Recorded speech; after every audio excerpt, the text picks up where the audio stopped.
isa sa mga kasamahan namin. So yan ang inaabot.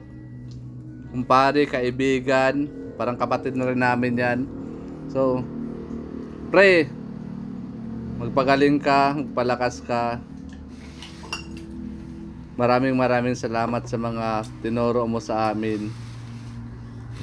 Siya yung mentor namin mga lods nung simula pa lang kami. So binabalik lang namin sa kanya ngayon yung ano yung kabutihang ginagawa niya nung araw.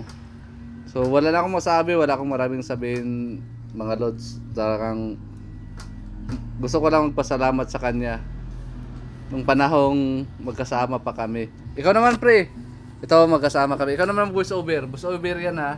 Pre, parin Toto.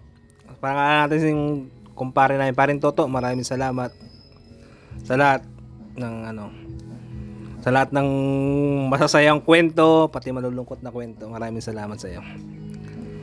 Pagaling ka pre, hintayin ka namin. Sama-sama ulit tayo. Ikaw naman pre. Sa lahat ng mga ano mo sa akin, yung mga payo mo sa akin na pagpunta ng taxi, hindi ko inano yun, hindi ko sinunod sa iyon. Dahil ikaw kontratista ka eh. Pero joke lang yun pre. Ano yun, joke lang yun. Ano yun, yung lahat ng ano mo, di ba sabi mo sa akin, lumaban tayo ng patas. Oh, ngayon, ito tayo, patas tayo. Oh. Kaya yun pre, yung hanggang ngayon, nandito pa rin tayo. Tumitindig yung buhay natin parang bilang taxi driver. Sige. Salamat sa lahat, pre. Pagaling ka pre, Pagaling ka. Yan mga lods. Yun lang talaga yung ano namin.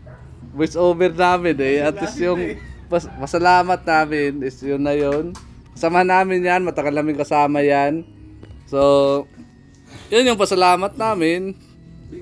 Maraming salamat pre talaga sa mga payo mo. Yun lang yung masasabi ko. So pasensya na kayo mga lods. Yun lang talaga yung namin eh. Yung kaya, hindi naman kami marunong mag-voice over. Ako hindi ako marunong.